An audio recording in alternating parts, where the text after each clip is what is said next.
यह dictation 5 second बाद start होगी, तब तक आप रेडी रहें। Ready start. वोट बैंक और तुष्टीकरण की राजनीति के लिए नेता किस हद तक जा सकते हैं, इसका उदाहरण समाजवादी पार्टी के प्रमुख अखिलेश यादव का माफिया मुख्तार अंसारी के घर जाना और न्यायिक हिरासत में उपचार के दौरान उसकी मौत के लिए उत्तर प्रदेश सरकार को जिम्मेदार ठहराना। वह यहीं तक नहीं रुके, उन्होंने माफिया के साथ नेता रहे मुख्तार अंसारी की मौत की जांच सुप्रीम कोर्ट के वर्तमान न्यायाधीश की निगरानी में कराए जाने की मांग भी कर डाली। सबसे अधिक आघातकारी बात यह रही कि मुख्तार अंसारी की मौत को लेकर उन्होंने अमेरिका और कनाडा के उन आरोपों का उल्लेख किया जिनके तहत यह कहा गया था कि कनाडा में एक खालिस्तानी आतंकी की हत्या में भारत का हाथ है और अमेरिका में एक खालिस्तान समर्थक की हत्या की साजिश किसी भारतीय एजेंट ने रची। इसकी कल्पना नहीं की जाती कि वोट बैंक की सस्ती राजनीति के चक्कर में कोई नेता भारत सरकार को कटघरे में खड़ा करने की कोशिश करेगा, लेकिन अखिलेश यादव ने बिना किसी संकोच ऐसा ही किया। उन्होंने मुख्तार अंसारी के घर पहुंचकर उसे केवल जनसेवक ही नहीं बताया, बल्कि उसके दादा और नाना के योगदान का भी उल्लेख किया।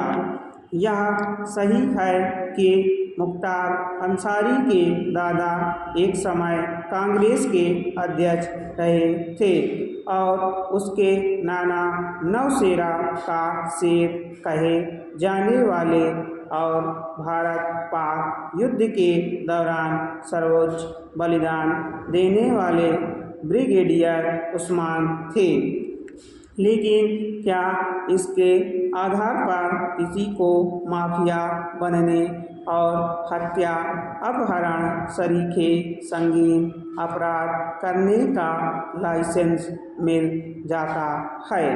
समझना कठिन है कि अखिलेश यादव यह क्यों भूल गए कि मुख्तार अंसारी पर 60 से अधिक मुकदमे दर्ज थे और उसे कई मामलों में सज़ा भी सुनाई जा चुकी थी। यह भी किसी से छिपा नहीं कि एक समय वह स्वयं मुख्तार अंसारी को माफिया के रूप में ही देखते थे और इसीलिए उन्होंने उसके कौमी एकता दल के सपा में विलय को ठुकरा दिया था।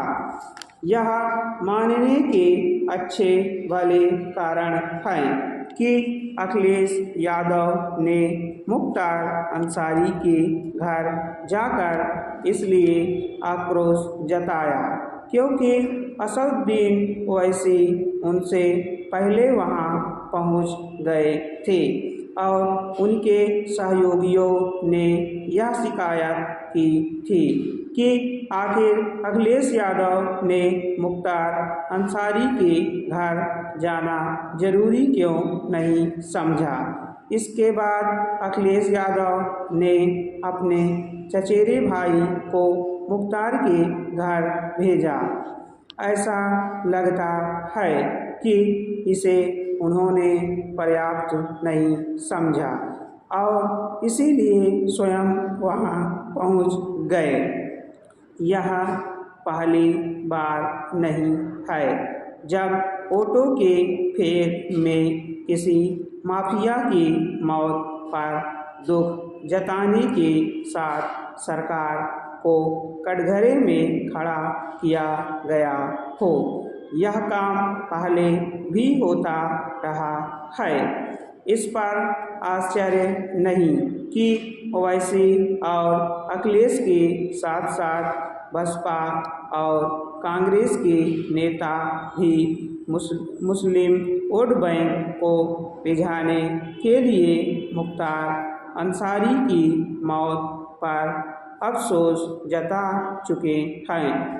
जब तक इस तरह की राजनीति होती रहेगी तब तक राजनीति के अपराधीकरण को रोकना संभव नहीं होगा। स्टॉप।